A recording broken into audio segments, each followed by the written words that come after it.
Сәлеметсіздер ме 5-ші сынып оқушылары? Біз бүгінгі видеода 4-ші тоқсанға арналған қазақ тілінен бірінші БЖБ жұмысын орындайтын боламыз. Бірінші тапсырма: мәтінді мұқият тыңдап, оның негізгі ойын беретін 3 тірек сөзді жазыңыз дейді. Мәтін: астрономиялық бақылаулар. Ерте кездің өзінде-ақ алыс сапарға саяхатқа шыққан адамдар түнде жұлдыздарға, күндіз күнге қарап жол таба білген. Астрономиялық бақылаулар бүгінде халық шаруашылығының қатарына уақытты өлшеу, дәл географиялық карталарды жасау, теңізде, әуеде, ғарыш кеңістігінде, аспан шырақтары бойынша бағдар алу жатады. Дегенмен де бүгінде астрономияның мәні бұлармен шектеліп қана қоймайды.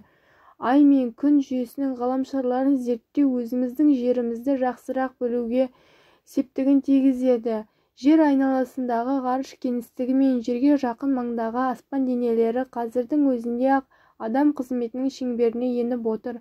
Болашақта ғарышты игеру адам баласының өмір сүру ортасын кеңейтеді, экологиялық көкейтесті мәселелерді шешуді жеңілдетеді.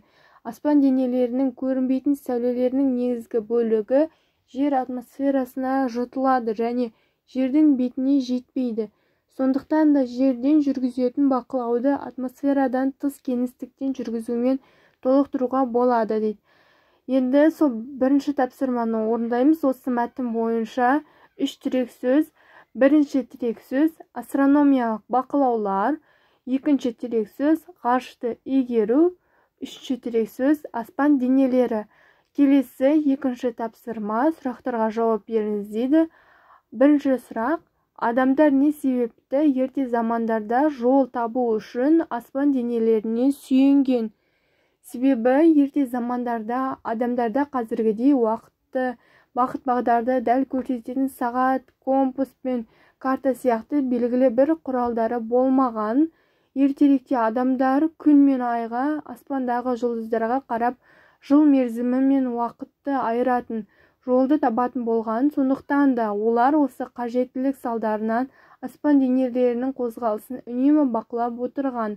Адамдар не себепті аспан әлемінің құпияларын зерттеуге асық болды? Себебі аспан әлемі ерекше де құпияға толы әлем болғандықтан. Аспан әлемінің біз білмейтін құпияларын зерттеу адамдар үшін қызықты болды деп ойлаймын. Үшінші тапсырма: адамның тағдырын аспан денелерімен байланыстыру қаншалықты орынды? Менің ойымша, адамның тағдырын аспан денелерімен байланыстыру орынсыз деп ойлаймын. Соңғы төртінші сұрақ: өзіңіз мәтіннен қандай ой түйдіңіз? Мәтін арқылы астрономиялық бақылаулардың адамдардың өмірінде қандай маңызды орын алатынын білдім. Жерімізді жақсырақ білу үшін күн мен ай жүйесінің ғаламшарларын зерттеу керектігін түсіндім. Және болашақта ғарышты игеру адамның өмір сүру ортасын кеңейтіп, экологиялық мәселелерді шешуді жеңілдетеді екен. Осымен БЖБ жұмысы аяқталды. Каналға тіркеліп, видеоға лайк басып, видеоны достарыңызбен бөлісе кетіңіздер.